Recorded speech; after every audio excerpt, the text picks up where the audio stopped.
an accusation on this entire Mahua Moitra saga, cash for query saga. Listen into what he has to say. You've put out a post on X, which actually throws this whole thing into a whole new dimension of compromising on national security and also intentional sabotage. Yes. Could you please? I was looking at the letter. Since I'm in London right now, undergoing recovery from a surgery, I was watching the channels, all the Indian channels, and I've been watching the controversy. So I just took out Jai, which is available in the public domain. Jai authorized a complaint to just to go into the details of it all, and I found this one sentence in paragraph 10, which struck me as being one of the most important. Of course, there is a personal dispute between the two of them, and that the allegation is that bribes were taken, and that's being examined. But there's also a tie-up in his complaint to the CBI, where he says that the Hindenburg report is full of references to Mahua's complaint against the Adani Group. So it's so much material is based on the Hindenburg report. I don't know exactly how much. Right? It raises the question, as I put in my tweet, whether there was some interest within India inimical to the Adani Group, who were out there to who acted in concert with the Hindenburg people and initiated jointly on the basis of material in their possession this bear hammering exercise.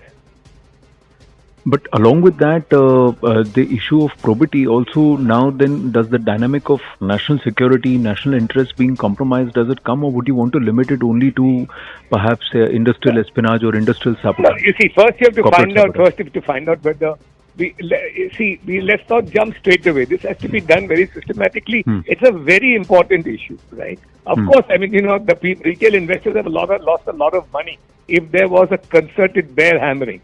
Now, before, the story put out, right, what we learned was that Hindenburg is a group which, targets companies which they feel are soft targets, that their valuation, they overvalued their shares, right? But, if the material is given by Indian interests who are hostile, either commercially or politically, to the Adani Group, right, then it's forget the Adanis. Then the inevitable consequence of what they've done, which is a bear hammering operation, is poor retail investors have lost so much value. That's a real serious issue.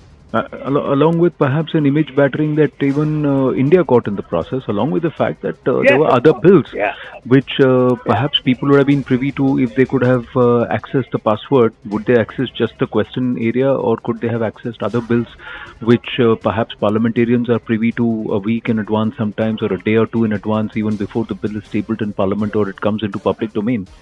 The wording of it. Would you want to look at that element or that domain also? But that's a separate issue. Right now, there has been colossal loss of retailer investment value, right? And that's something that's worrying. Yeah? That's very, very insensitive of anybody who's done it. Because you have an axe to grind, because you're a commercial rival or whatever, or a political rival, you want to harm the PM. You destroy investor value, right? That for me is a very serious issue, right? Poor people invest in the stock market. The middle class invest in the stock market. So at this stage, I think that's what needs to be looked into. But the allegation of being personal questions being asked by the ethics panel and being made akin to I don't know all that. Frankly, you believe that's camouflage or to try and shift the blame or shift the attention, look beyond the probity angle? Would you want to consider that? This, as usual, this breaks up on opposition versus ruling party line. So now I'm not going to get into what was asked, what was said. I don't know. And frankly, it is improper, particularly for me as a Rajya Sabha MP, right, to make any comments on the Ethics Committee and the proceedings that transpired and what was asked. So I won't get into that. I'm into issues, de-horse of what is already being examined. Hello, Moto.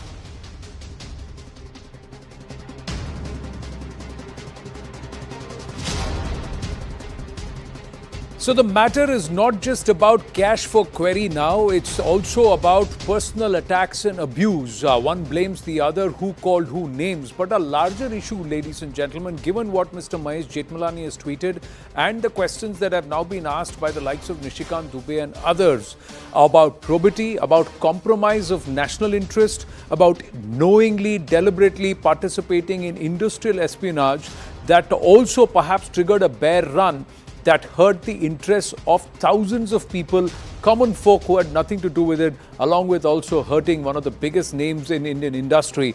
And somewhere did that impact or dent the global image of Bharat, along with the leadership and that of Prime Minister Narendra Modi. So there is a larger game at play. That's the allegation that's being made, and that's the surmise that's being made. So does this now become a full-blown controversy that could blow up right in all those people who are trying to back Ms. Mahua Moitra? BJP's Tohin Sinha is with us, and Trinamool Congress's Tausif Khan is also with us. Thank you very, very much. Namaste and Jai Hind, gentlemen. How would you want to respond to the observations made by Mr. Mahesh Jethmalani, who says that a lot of it, and this is part of the affidavit that Mr. Jay has written, and in that he says paragraph number 10, point number 10, and it's just in one line, it says a large part of what Ms. Mahua Moitra said or made its way into the Hindenburg reports also. That's where he's drawing the lines about sabotage or deliberate attempt to be a part of a corporate rivalry and hurt somebody. Tausif. Okay, so it is good that the Hindenburg report is now we are talking about, because that's what Mahua Moitra wants, an investigation on the scam that she has alleged that Adani Group is involved in. And in that backdrop, she has also talked about the Hindenburg report. Now, on one side, we have the allegations that is made against Adani, and the other side we have the allegations made against Mahua Moitra. So, you know, these are not inseparable. Whenever we look at an attempt to shut Mahua Moitra, that is an attempt because the interested party wants her to stop raising questions in Parliament about the alleged Adani scam. Why else would anyone go so vociferously? We have IT minister's report, we have report from Home Ministry, we have report from Foreign Ministry, and all that is before the Ethics Committee.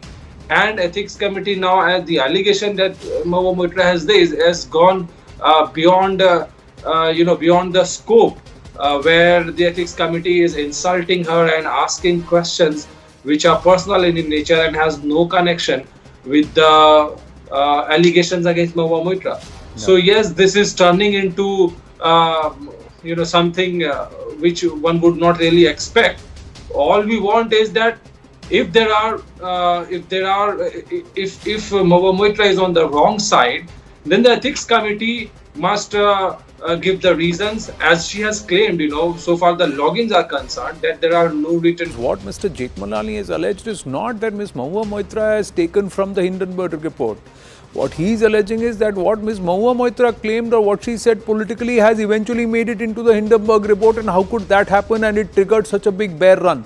That changes the whole dynamic altogether. Tohin Sinha, before we come to the abuse and the personal allegation and name calling that's been done of a SC leader as alleged by the BJP, Mr. Sonkar, who is the head of the ethics panel, and what was said in the meeting, that's another dynamic.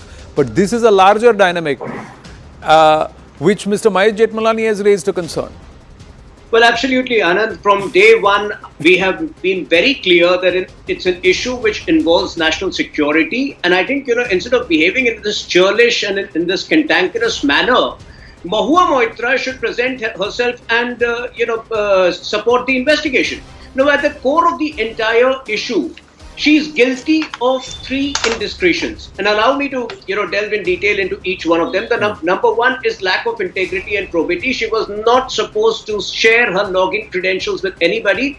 And even, now that she has shared is a well-known fact. But even after this whole issue came out, she came on Zakka's show, and she, completely lied when she said that because of logistical reasons, because she would be based in a rural constituency, she needed help from Hiranandani. So imagine the entire illogical thing. From Krishnanagar, she had to reach out to somebody sitting in Dubai, whereas Darshan Hiranandani's own affidavit says that he was the one logging in. So I don't know whether she, wants the world to believe whether Darshan Hiranandani is her secretary or whatever. That's point number one.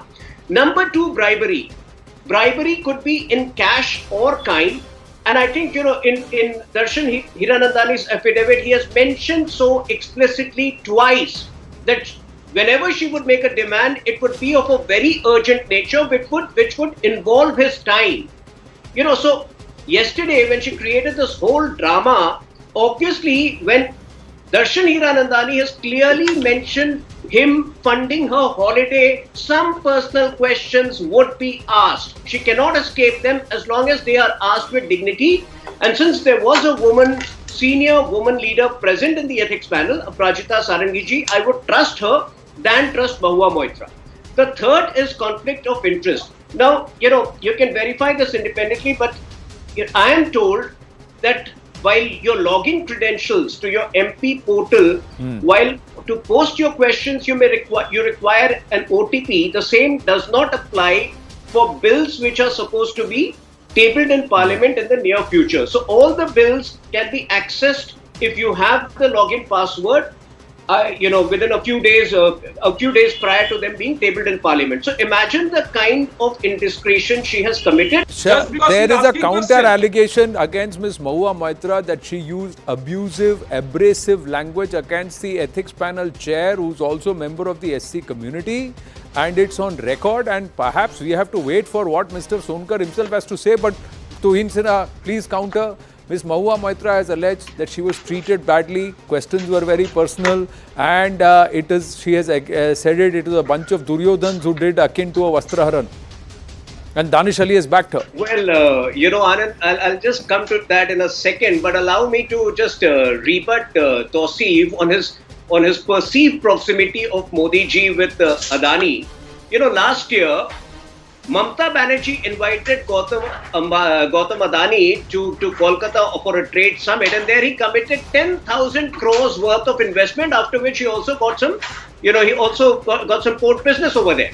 Now, is Mamta Banerjee going to cancel all the business? Is she going to, tell Adani to take his 10,000 crores back, or whatever that committed amount, whatever that has been, implemented on ground, is she taking it back? So what kind of argument are they putting up? The issue over here, like I very clearly mentioned, is of Mahua Moitra's integrity, probity. It's about conflict of interest. It's about her taking bribery. Now coming to the filthy language accusation that she has made.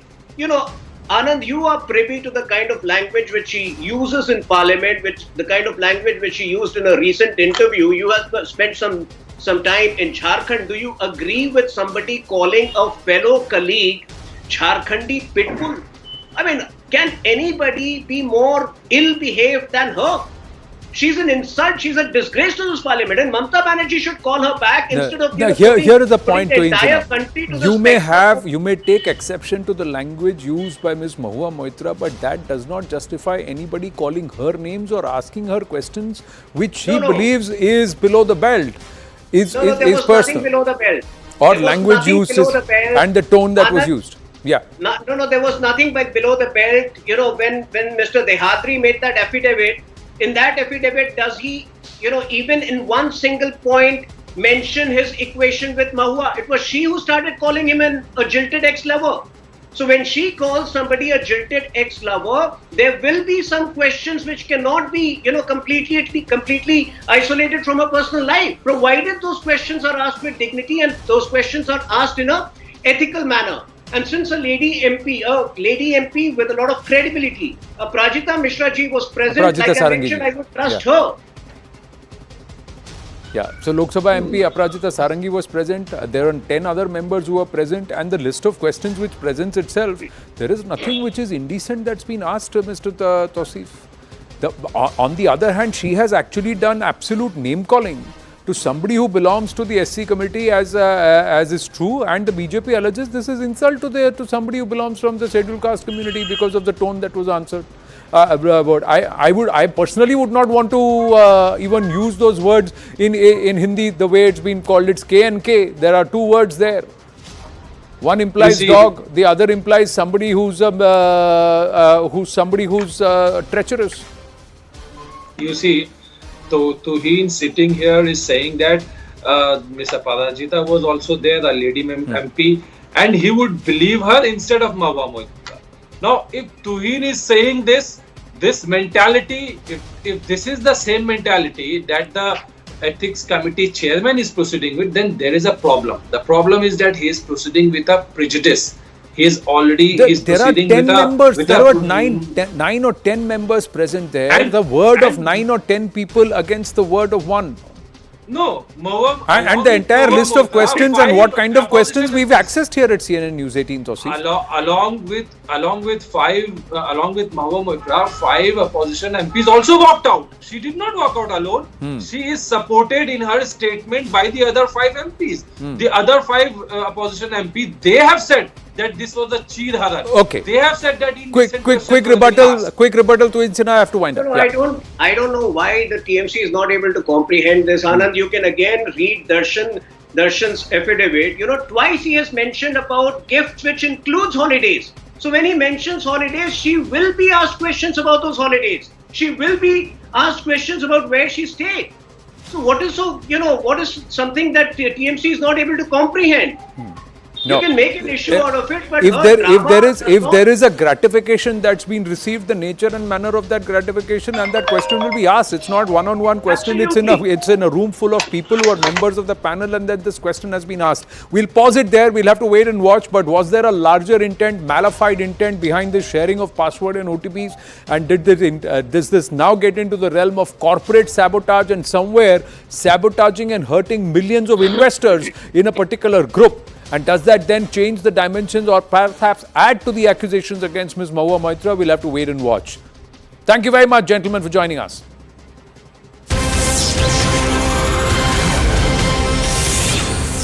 Quickly shifting focus to the Afghan crisis, and it's a CNN News 18 exclusive information accessed by Manoj Gupta, our security editor. Mullah Yaqub has said that Pakistan will pay the price for this man-made crisis that's brewing in Pakistan because of this Afghan exodus that's been triggered. Listen in to what he had to say. This is his statement in Pashto. رژیم باندې رخ کوو چې هغوی باید د افغانانو سره ظلم او زیاتی ونه کړي، د هغوی شخصي مالونه ورڅخه وانخلي، د هغوی ملکیتونه ضبط نه کړي، چې دا په هیڅ قانون کې په هیڅ اصولو کې دوی نشي کولای، او د دې به پوښتنه کیږي او د دې به موږ په ټول توان سره کوشش کوو مخه به نیسو، او په هیڅ صورت به انشاءالله اجازه نه ورکوو چې څوک زموږ د افغان ورونو شخصي ملکیتونه ضبط کړي، ورڅخه وګرځوي، ورڅخه غلا یې کړي. د دې سره په نورو برخو کې په لارو کې او د راتګ په وخت کې پر دروازو باندې. Joining us now are Mr. Kamar Chima, Dr. Amjad Ayub Mirza, and Sushant Sarinji joining us. Namaste. Thank you very, very much, gentlemen. Thank you for joining us on this very special broadcast. And one of the first aspects, Dr. Amjad Ayub Mirza, is that the Taliban have told Pakistan, amidst this entire refugee crisis, that their actions are against this entire spirit of Muslim brotherhood.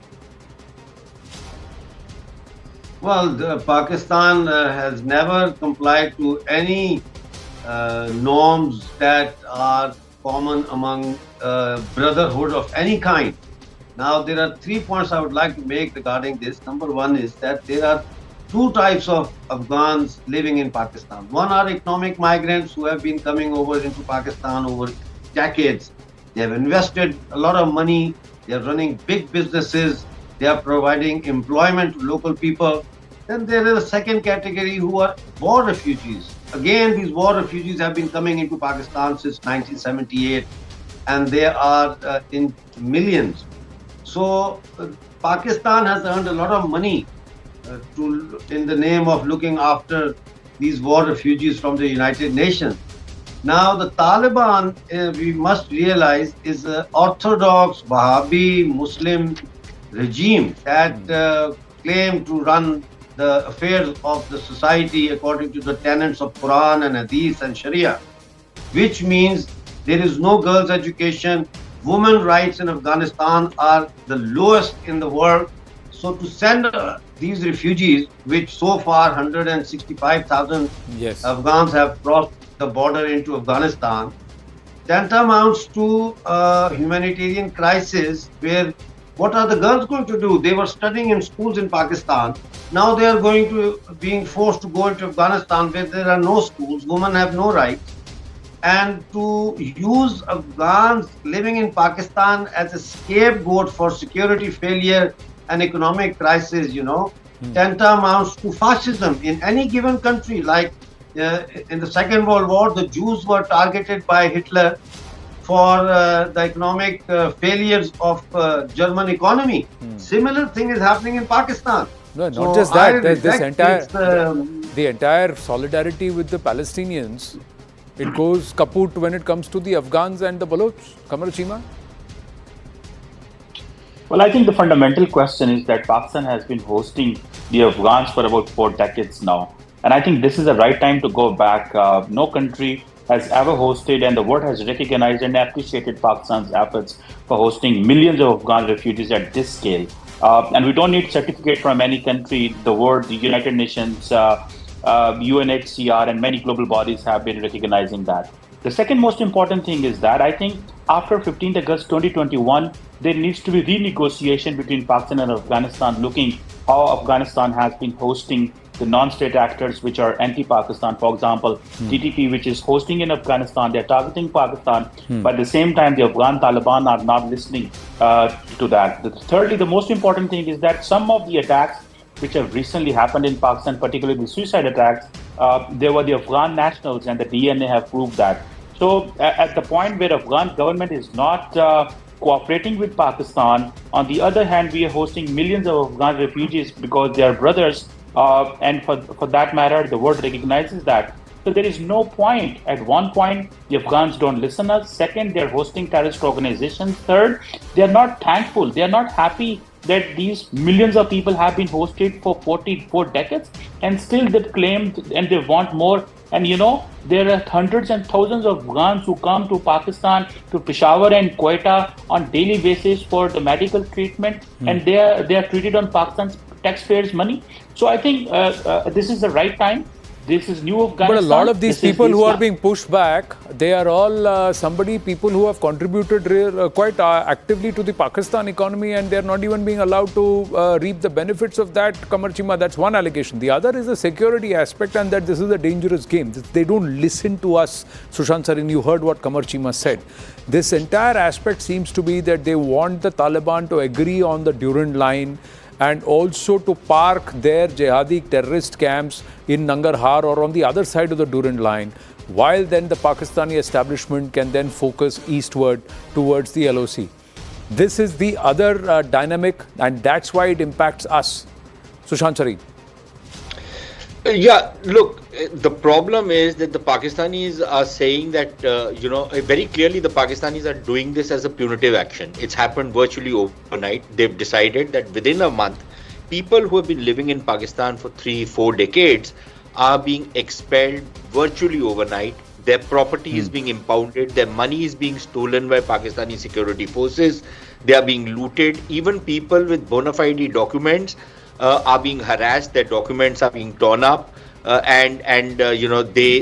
Pakistani security forces, police, as well as rangers and others are torturing these people. That is one. Secondly, I think Mr. Cheema makes a very, very disingenuous argument. These people became refugees. Why? Because Pakistan imposed war on them. Pakistan was very, very comfortably sponsoring jihad and profiting from it, with the Americans funding it and the Pakistani generals and others making tons of money in the 80s. And then later, when the war on terror started in 2001, Pakistan again raked in the money. At that point of time, they had no problem keeping these people.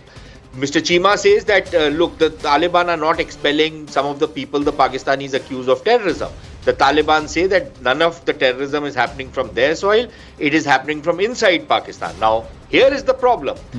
The Pakistanis had no problem in giving refuge to Taliban, who were actually sponsoring a major insurgency or participating in a major insurgency in Afghanistan. And every time the Afghans asked the Pakistani to expel the Taliban, the Pakistanis said, but we don't know where they are. Everybody knew where they were. The Pakistanis never said anything. They continued to protect them. Suddenly today they say that, okay, fine, we protected you then why aren't you doing what we say? Forgetting that old lesson of history, Anand, that you can rent an Afghan, you can't buy out an Afghan. These Punjabis think that they've bought out the Afghans. And clearly the backlash is going to come. Right now, these guys are flying high because they think that, we have this great Marde Mujahid army chief who's also a Hafiz-e-Quran, and he's a cleric come a soldier, and we will do everything possible against these fellows and we will teach them a lesson. You wait and see how the blowback comes to these guys. But look, it's also very important to understand that many of these Afghans, purely from an international and Pakistani law perspective, many of these Afghans have been born in Pakistan. And Pakistan says anybody born in Pakistan is a citizen of Pakistan. And yet, these people have not been given citizenship documents, and now they are being expelled virtually overnight. So I think this is going to create a lot of bad blood between these guys. What a hypocritical position. On the one hand, you are urging the entire Arab world to stand up for entities like the Hamas, whilst camouflaging it or broad brushing it over the entire Palestine issue. And closer home, you want to boot out nearly 1.7 million Afghans. I'm speaking from a Pakistani perspective. The question is illegal Afghans, not the legal ones. There are Afghans who are doing wonderful businesses. They are importing much of the stuff in Afghanistan. Pakistan will support that. And Pakistan has recently had a SIFC, Special Investment Facilitation Council. And we will urge all Afghans who want to do legal business, who want to stay legal. And let me tell you, there are thousands, hundreds of thousands of Afghans who are studying in Pakistani universities. I have personally taught in my university to many Afghan students, and one of my students is also in the in the Afghan cabinet right now. They studied in university. So the question is that come legally, stay legally, and get yourself educated. The Pakistani universities provide millions of Afghans, but come legally. How come? One minute. Sushant Sareen. Look at him advocating the point exactly what India's point of view was when it came to NRC and illegal Bangladeshi citizens or illegal citizens in India. At that time, what was Pakistan's representation to the UN and to the world? What was their representation? So Anand, quickly, three very quick points. Number one, this is entirely a political argument. Pakistan is trying to hide behind this mask of legality by expelling these people, but it's entirely a political argument. Now, Mr. Cheema has just done a mea culpa when he says that one of my students is now cabinet minister in Afghanistan. Now, was that student legally living in Pakistan or illegally living in Pakistan? Because obviously he's a Taliban. Because the Taliban don't have anybody else living in the cabinet who is not a Taliban. So Mr. Cheema was teaching a Taliban. Good for him. Listen. He didn't interrupt you. He didn't interrupt you, Kamar Cheema. Let him complete. Yeah. Anand, I'm not going to yield. Yeah. Number three, Mullah Mansoor, the former head of the Taliban who was then killed, was carrying a Pakistani identity card under another assumed name. Was he legal? Was he illegal? Was Haibatullah, the current Amir of the Taliban, was he legal? Was he illegal? And finally, these so-called holding camps, they are setting up for people whom they are expelling forcibly. These are virtually concentration camps. Okay, no independent journalist or media person is allowed to go out there. Pakistani media is not independent anyways. But no other person is allowed to go there with the circumstances under which these camps are being run.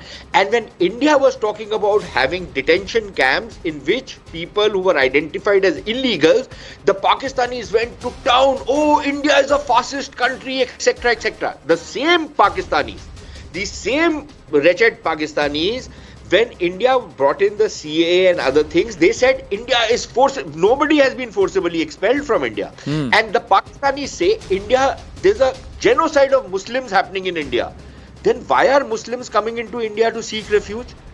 None of those questions they've ever answered. But when it comes on them, these same Pakistanis, Afghan brethren, joined at the hip, all of that nonsense which they keep feeding the world, and they have profited from these guys. They have taken millions and tens of millions, hundreds of millions of dollars from the international community in the name of these refugees. Yeah. And they're excelling them.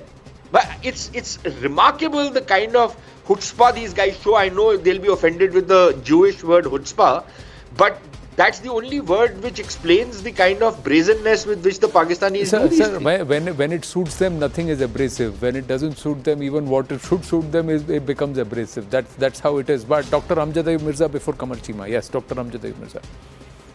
Well, talking about legality and legal status of people living in Pakistan, let me remind this Mr. Cheema that Pakistan has illegally occupied Balochistan since 28th of March 1948, and its presence is unwelcomed in Balochistan. Similarly, on the 22nd of October 1947, Pakistani army and the tribals did not get a visa. They did not apply for a visa. They did not seek the permission of our Maharaja, and they invaded our country.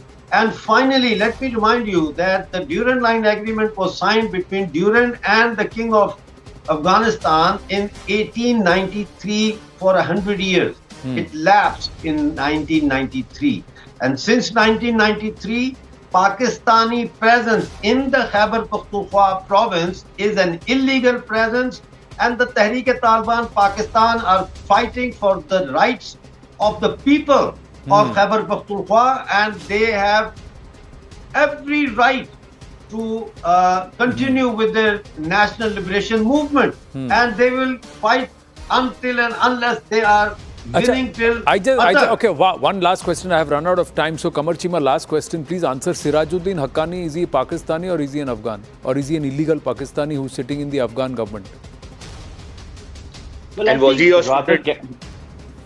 Let me tell you on this student thing. One of my students is, yes, he's working with the Taliban administration. He's not a minister, one thing. The second, and he's working in foreign office. You just said he's a cabinet minister. You are a liar. That would have been a slip of that would have a slip of tongue. It is showing on the कोशिश ना करो doctor साहब जी तुसी मेनू पता ਤੁਹਾਡਾ ਕੀ ਮਸਲਾ है. Don't try to be overconfident. Okay. मेरे सवाल का जवाब आप क्यों नहीं देते? नहीं कमर चीमा, मैं आपसे पूछ रहा हूँ, सिराजुद्दीन हक्कानी पाकिस्तानी है, इलीगल पाकिस्तानी है या अफगानिस्तानी, illegal अफगानिस्तानी? Sirajuddin Haqqani is in Afghanistan, so he's an Afghani. So he's not Pakistani. He's born in Pakistan. He was hailed as a Pakistani. So he's not Pakistani. So the Haqqanis are not Pakistani. I understand your problem. No, I'm asking you. Your problem. I'm asking you, is Haqqani Pakistani or not? Mr. Qamar Cheema tonight on the show has not been able to answer, is Sirajuddin Haqqani a Pakistani or an illegal who was in Pakistan? The Haqqanis, are they Pakistani or are they illegals who are in Pakistan? भाई आप illegal Afghan refugees को India ले जाओ. India क्यों भेज? आप तो Muslim Brotherhood sir, you should embrace all Muslims. You want all Arab nations to stand up for Muslims. You should invite the world and its brother, the Rohingyas also, sir. The Rohingyas have nowhere to go. Open your doors for them.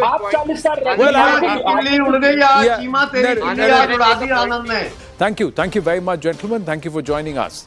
We're going to take a very, very short break here on the newscast. Stay with us here on The Right Stand, ladies and gentlemen. When we come back, it's an exclusive conversation with a tall Tajik leader who still believes that Afghanistan will get back its days of democracy, will be freed of the clutches of the Taliban. Stay with us. Hello, Moto.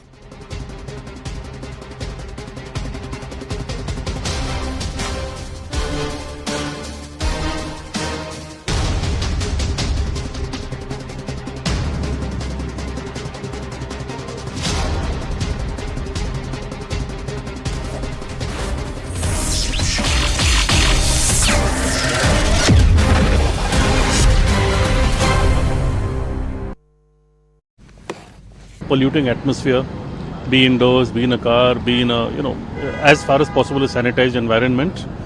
That's what I can do. But really, I wish that there could be something at a more macro, a response at a more macro level.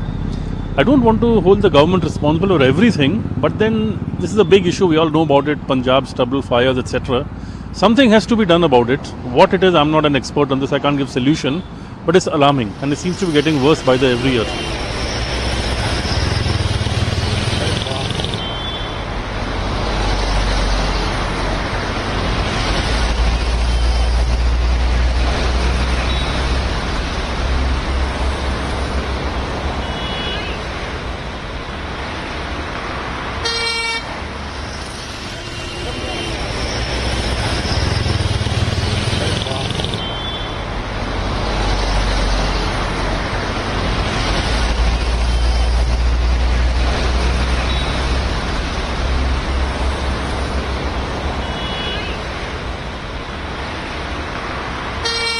मैं माया Sharma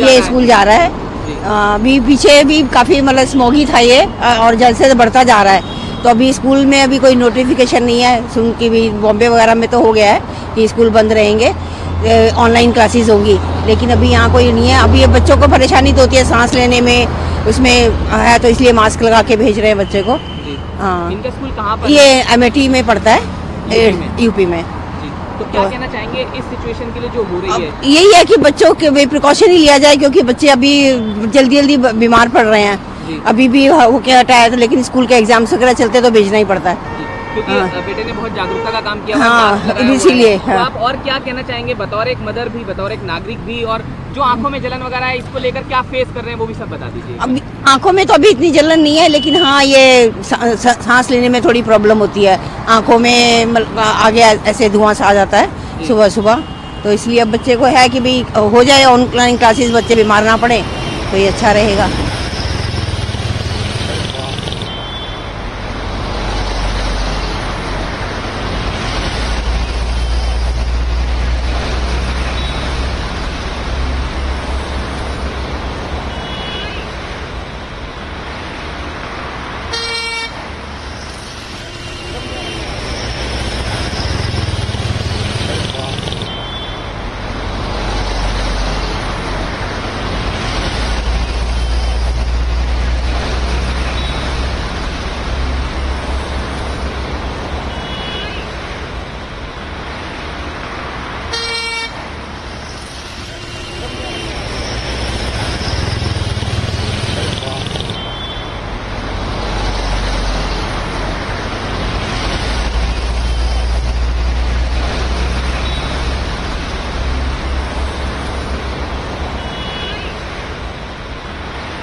The AQI in Delhi's neighbouring district, that is Noida, has also crossed a mark of 400, which puts it into the very severe category. And with the same, the implementation of Grab 3 has also been witnessed in the Noida city. Currently, we are reporting from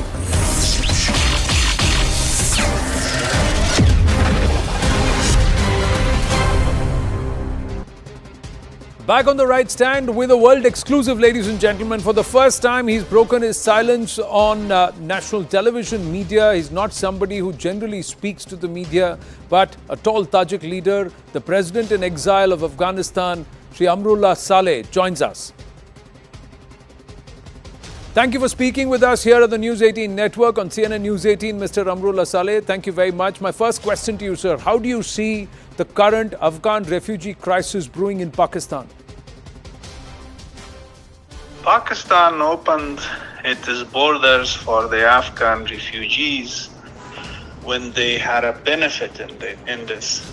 Their benefit was securing alliance, geopolitical alliance with the West and with the Arab world in order to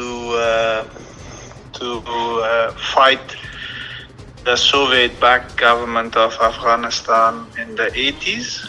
Those days, an Afghan could go to Pakistan without any document. Of course, there were problems. They were causing some problems, but Pakistan kept silent because these refugees were a source of income.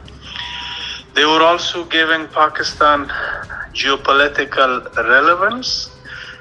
So Pakistan never talked about the refugee issue, and they did not establish any mechanism for registration. So the Afghans settled there in various ways. Came the 90s. In the 90s also, Pakistan used these refugee camps as recruitment centers to destabilize Kabul. So the refugees were never economically a burden, and they were never a security trouble for Pakistan. Instead, they were an asset.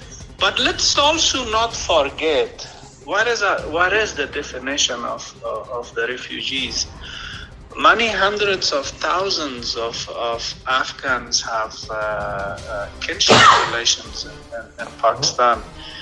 They are not necessarily refugees. Now, as to why Pakistan has chosen this particular time for forceful eviction, let me give you some of the facts that we have learned. Fact number one is Pakistan always wanted a strategic depth in Afghanistan, and the definition of the strategic depth was empowerment and installation of a pro-Pakistan group in Kabul. Mr. Saleh, according to media reports and what we see on social media, Pakistan is actually throwing Afghans who have been there for decades. Their properties, even the wealth that they have created, has all been seized. Your take? Well, we see two things. We see the official statements from the Pakistani authorities who are claiming that this campaign is targeting undocumented, unregistered, quote-unquote aliens. But the reality is, we are also seeing, as you said, confiscation of the Afghan properties, Afghan businesses, harassment of the Afghans, knocking their doors, bursting in their homes, not respecting sanctity of the families, putting children and women and elderly, regardless of their health situation, on back of the lorries, driving them to the open fields named registration centers, and throwing them out of Pakistan in the worst way one could imagine. I did do a little research to find some historical cases similar to this. I could not find it. Not find similar.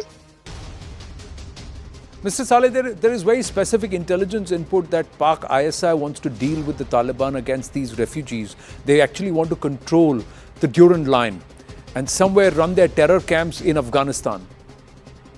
Your thoughts? Now we have to look at it, not based on one single input. Number one, until an installation of Taliban in Kabul, it always suited the Pakistanis to let this line be porous, because they were using the refugees as a recruitment pool to train them in militancy, train them in madrasas, use them against Afghanistan, use them against when NATO and US troops were there. So despite international call from 2001 to 2021 on Pakistan to control these flow of people, they would cite reasons. Okay, these are porous borders. people on both sides of the line or of the same people. We do not know who is Taliban, who is not Taliban. All Afghans put turban. We cannot distinguish. Those very nonsense, simplistic articulation were given to the Western consumption. But in reality, they had given a space and protection for the Quetta Shura, which served as the Politburo and High Command Center of the Taliban for 20 years. They harbored Haqqani for 20 years and allowed him and his family to run some of the biggest businesses in Rawalpindi, in Islamabad, and Peshawar, and Karachi. But they used to say we cannot find them. Of course, we knew they were being protected. And even today, as they are talking about the expulsion of the Afghan refugees, they are not touching those who are linked to the Taliban leadership, whether they have documents or not, whether in the past they were part of the IED industry, improvised explosive devices industry that Pakistan is sponsored or not, they are not touching. As I said, they are targeting the most vulnerable, the most insecure part of the refugees in order to gain concession. Again, gain concession from the international community and gain concession from their puppet in Kabul, and sort of tell the Afghan people that, you know, this was painful, this was tragic, but it had to be negotiated. But remember, the Taliban have no political legitimate standing to negotiate with the Pakistanis on any issue regarding the status of either the line or the border, etc. Many experts are seeing this as yet another huge humanitarian crisis that's looming over the world, Mr. Saleh, because the Taliban government is currently not in a position to take care of these refugees. Their economic condition is already bad and will worsen post this exodus that's now been triggered. How should the world look at this? First of all, with all due respect, I hope you do not call them Taliban government. They are not a government, because government has a definition, and the Taliban do not merit that definition. They do not have merits of a government. They are in control of Afghanistan. That control is, as I said, through a conspiracy, which is now faltering. As to, do they have the capability, resources to cope with this situation? Of course not, because the Taliban so far has been caring about the Taliban. I read a 20 page decree by Mullah Haibatullah, and if you want, I can send it after this conversation. It's the mandate and the terms of reference for the clearance commission, or what we call purge commission. They say the following 4 categories should be in the system. Those who fought prior to collapse of the republic. 2, relatives of those who were killed fighting for the Taliban. 3, infiltrators who were in the republic but they were registered with us.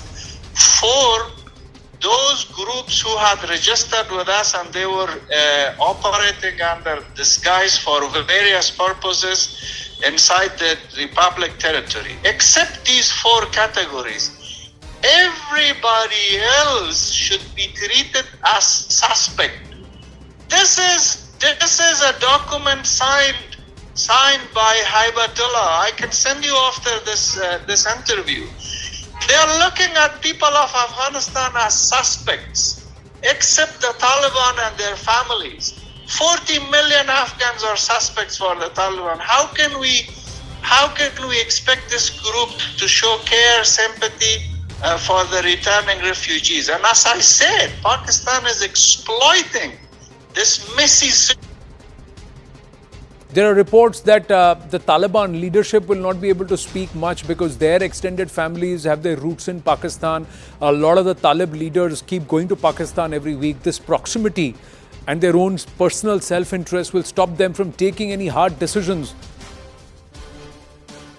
Absolutely. Absolutely. We have to distinguish between populistic rhetoric. Sometimes these Taliban social media influencers do, and the deeds and the policies and the actions. In private, Taliban are puppets of Pakistan government as they were prior to the collapse of the republic. In public, they know that if they talk like a puppet,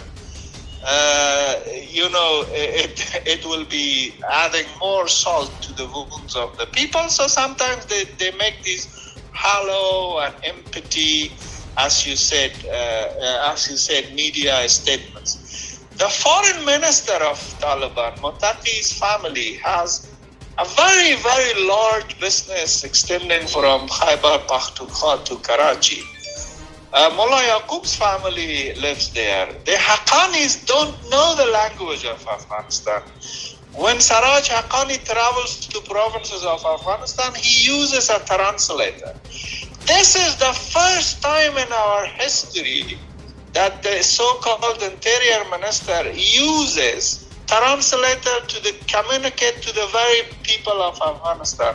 Whereas the entire cabinet of the Taliban are so well versed in Urdu, and their children are still pursuing education in various education institutions of Pakistan. Remember, in my previous interview, I had told you that the Taliban dependence on Pakistan is dependence of their veins, dependence of their hearts, dependence of their minds. And the connectivity between Taliban and Pakistan is so deep that even if tomorrow Pakistan takes an axe and tries to cut this relationship, it won't happen, because the political mecca of Taliban is madrasa infrastructure and madrasa network in Karachi and in Khyber Pakhtunkhwa, and they cannot cut it, and also in Punjab. So I'm coming back to my point. Expecting the Taliban to handle this crisis is not realistic. They don't have the capacity, they don't have the Now, Mr. Saleh, one of the concerns raised by the Pakistanis is this suicide bomb attacks. 24 of them since January this year, 14 of them carried out by Afghan nationals. This is what Pakistan is alleging. Now, do you really believe that Afghans are involved in terror activities on Pak soil? You see, I call on this minister to go and scroll down the Twitter account of Khaja Asif, the defense minister of Pakistan, who famously said that the Taliban suicide bombers are in fact freedom fighters. And also remember when Imran Khan celebrated the victory of the Taliban. And remember all the religious establishment in Pakistan, how they were celebrating massacre of the Afghan people in the name of jihad for so long. Remember how generous Pakistan was in financing the radicalization of the Afghan youth and using them against Afghanistan. So their hope was that this weaponized madrasa system raised with direct assistance of the Pakistan army as a foreign policy tool will only remain a foreign policy tool. I am not giving identity, ethnic or national identity to suicide bombers. I give them identity. They are GHQ boys, whether they were born Afghan or Pakistan. they were produced in factories that GHQ created for suicide bombers. So they have to confess and come out.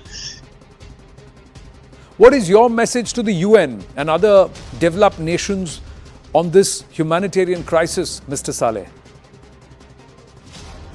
My message to the world community is that this is not end of the catastrophe. For as long as there is an illegitimate group in power with no constitution, with no rule of law, with no regulations, with no mandate, the human catastrophe in Afghanistan will grow and grow and grow. So my first appeal will be that the world community, the West in particular, United Nations, they have to respond to their legal and moral obligation and assist Afghanistan have a representative, legitimate state system. That's one.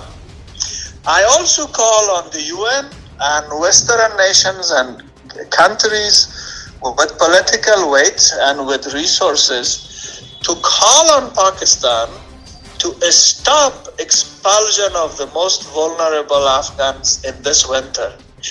If they are using the pretext of terrorism, they should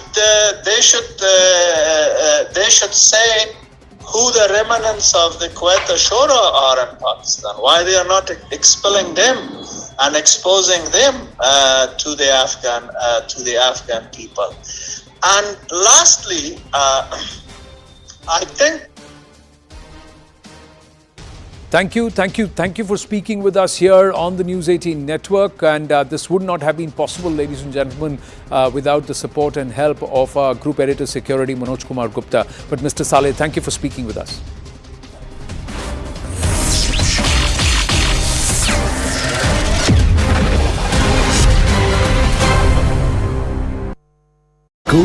Next, the national capital Delhi with that of the city of Uttar Pradesh.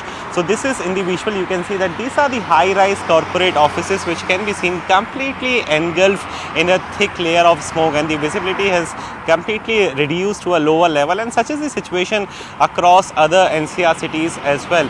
In fact, if we talk about the further details, few days back there was a clean air which was being taken by the residents of the Noida city, but now people are gasping for fresh air. This is the condition which we are now showing you from Noida, and in fact with the implementation of GRAB 3 in particular, the non-essential construction activities has been completely banned. That means no activity will be allowed, and there are other steps as well which have been taken in view of the same. But if we talk about the further detail in particular, the visibility is so much low that the people are forced to use their headlight while traveling in the morning, and this is the peak time. Gradually people are moving towards the side of the offices, but similar is the situation in part of the NCR city, and many of the factors are responsible for the same. Some say that the stubble burning in neighboring state are responsible for the same, while there has also been a debate that the local vehicular emission constitutes a major portion in the pollution factors as well. But amid all this, people are facing skin irritation. There is also people are gasping for fresh air. There is also throat infection which is taking place. People are choking. So above all, there are a lot of problems which are being faced by the residents of the Delhi NCR, but the situation is likely to prevail for another next month, because this is the peak time when, because of the geographical location and because of the activities in the neighboring district and that of the NCR city, the pollution level are highest in the air. And additionally, the DMRC, the Delhi Metro Rail Corporation, they have also informed that to contain some of the pollution level, they have also started additional rides as well for all the passengers. That means starting from today, and this was started with the implementation of GRAB 1, and now we are talking about GRAB 3. So 60 additional rides are being provided to the passengers by the Delhi Metro Railway Corporation as well.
welcome to Brass Tacks. I'm Zaka Jacob. It is that time of the year again when Delhi becomes a gas chamber. The AQI in most places in Delhi is above 500, which is hazardous, it is poisonous, it is not meant for human consumption.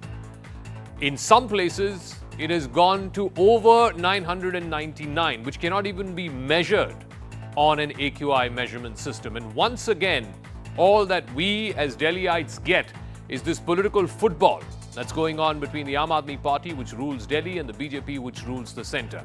The Aam Aadmi Party used to say, when we come to power in Punjab, we will fix the stubble burning problem once and for all. Now they are in power in Punjab, and stubble burning continues. Now the Aam Aadmi Party's Transport Minister Gopal Rai, we spoke to him earlier today, he's asking, what is the centre doing? Where is the Environment Minister? He says the Environment Minister is busy campaigning in Madhya Pradesh.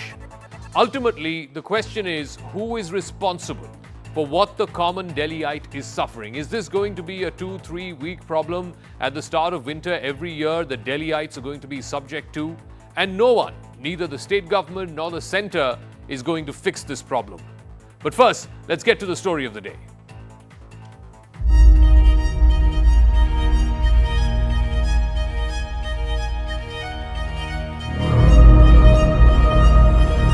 This time around, yesterday, this very spot where I'm standing had reported an AQI of 999, which is in the hazardous category. आपको बता दें कि जिला संगरूर में पराली को आग लगाने के मामले 1100 से ज़्यादा पार हो चुके हैं। 1100 से ज़्यादा किसानों ने अपने खेतों में पराली लगाई है। मेरा हाथ जोड़ के विनती है केंद्रीय पर्यावरण मंत्री जी से कम इस समय तो सक्रिय हो जाइए। पता ही नहीं चल रहा है कि दिल्ली देश के अंदर कोई केंद्रीय पर्यावरण मंत्रालय भी है। Mr. Kejriwal told us that the pollution problem in Delhi is primarily because of the Punjab stubble burning. This is what he said. Now they have a government in Punjab. The Punjab parali burning has gone up by 740% in this season. Yogi ji की Bharatiya Janata party की सरकार है Noida, greater Noida में। हरियाणा, फरीदाबाद, गुड़गांव के अंदर खट्टर साहब की Bharatiya Janata party की सरकार है। तो ये बार बार दिल्ली वालों को बदनाम करना जो है वो ठीक नहीं है। अरविंद केजरीवाल भ्रष्टाचार के लिए जाने जाते हैं, अब निकम्मेपन के लिए और जो झूठे वादे करते हैं उसके लिए भी जाने जाते हैं।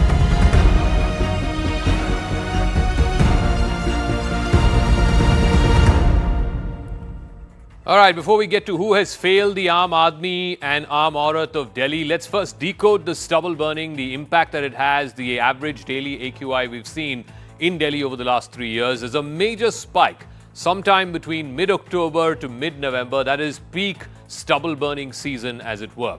Now, number one, who is guilty for this? The average daily AQI you can see between 2022, 2021 and 2020, it has been